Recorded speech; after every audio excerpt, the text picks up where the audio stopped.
everybody, Dogman Dan here. Warframe. We're gonna talk about the new setups I'm working with for Oberon now, 19.6 setups. Now that Prime Vigor is in here.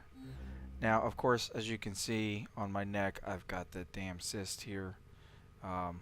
Apparently, unless it's fully grown, you can't go into the infested room to pop it.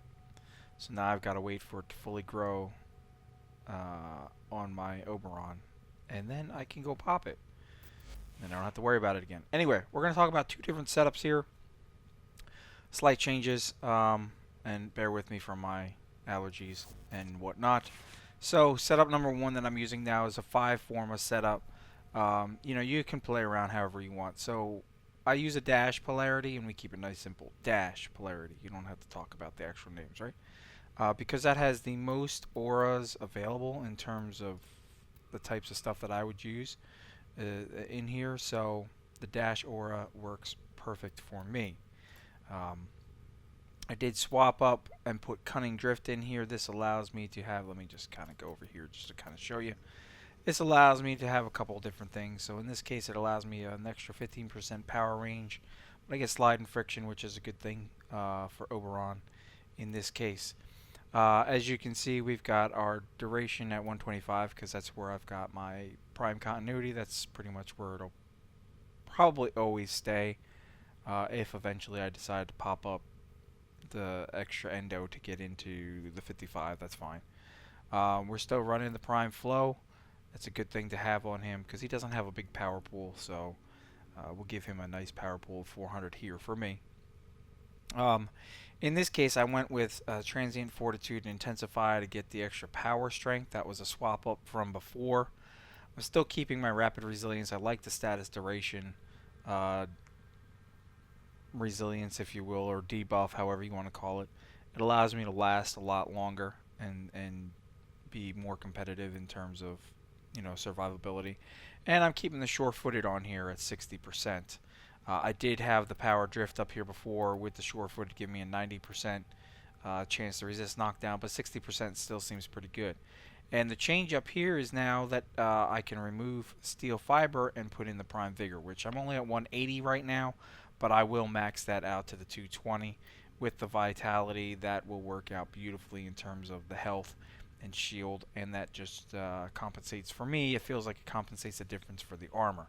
So that allowed me to make a couple other changes to my Oberon setup, increasing the power strength, adding a little range in here, and so forth. So it's a little bit different. Don't expect to, I expect to like immediately kill things with this. Oberon is a great CC frame. The radiation procs that he does are awesome. It is what it is. Now we'll take a look here at the abilities in terms of where they end up. So Smite has a nice decent damage with 10 orbs at the max range here, the max number. Orb damage of 270. The initial damage is 900 for the first target that it hits. The orb range is a little bit bigger. Power range is a little bit bigger. Hallowed Ground here, we got an increase in armor at up to 36%. Damage at 180%, which I'm not worried about. 180%, 180. I don't worry about the damage per se. The point of Hallowed Ground is to enable players that stand on it to get that extra armor increase, as well as a status effect debuff that comes from it for the removals. So that to me is perfect, and power duration 25 seconds works out well overall because it doesn't cost that much. For me, and I can gain that energy back fairly quickly, so we can spam a couple of those on the ground and it works out well. Better than having the augment mod, in my opinion. Renewal pretty good. The bleed out slow is at 56%, so that's a good thing. Energy per second is 4. Heal time is 8 seconds.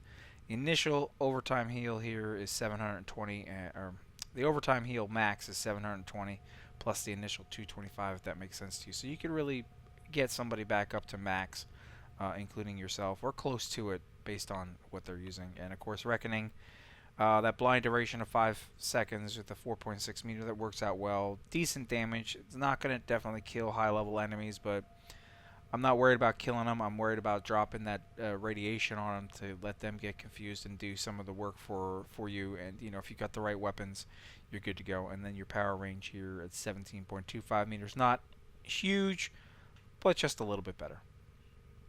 So that's where we're at on the main one that I'm running, and that's what I ran in the sortie the other day, and it felt pretty good.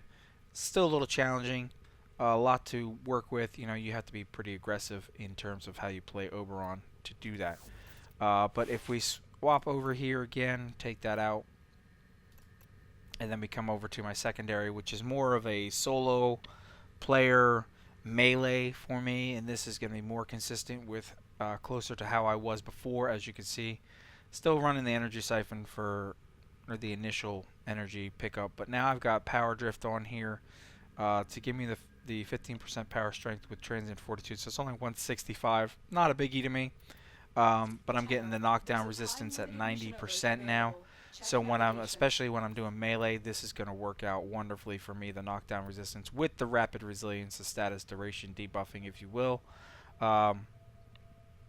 It just makes it awesome. Now, of course, we've got vitality, we've got prime vigor, and I'm adding the steel fiber on here, so I get that 315 armor on top of my health and shields, just making me that much more tanky.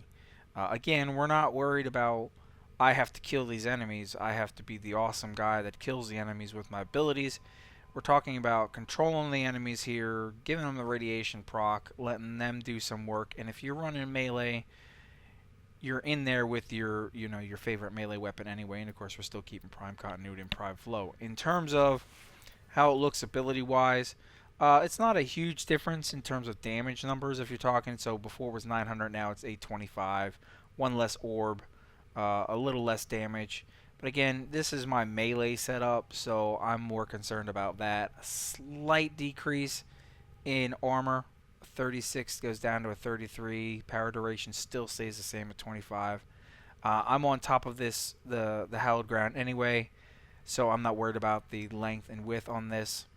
Bleed out is still pretty good with the initial and heal over time a little bit less, but again, I can hit that more than once. It's only talking about me solo wise, and we're not losing much here in terms of damage, and blind duration still at 5 seconds. So you know, it works out well, especially when you're doing a heavy melee setup. So it just gets me more tanky in this form, and again, I'm not worried about overpowering and killing everything instantly, especially high levels with my abilities. I just want to control them, give them their procs, and then work the rest with my weapons.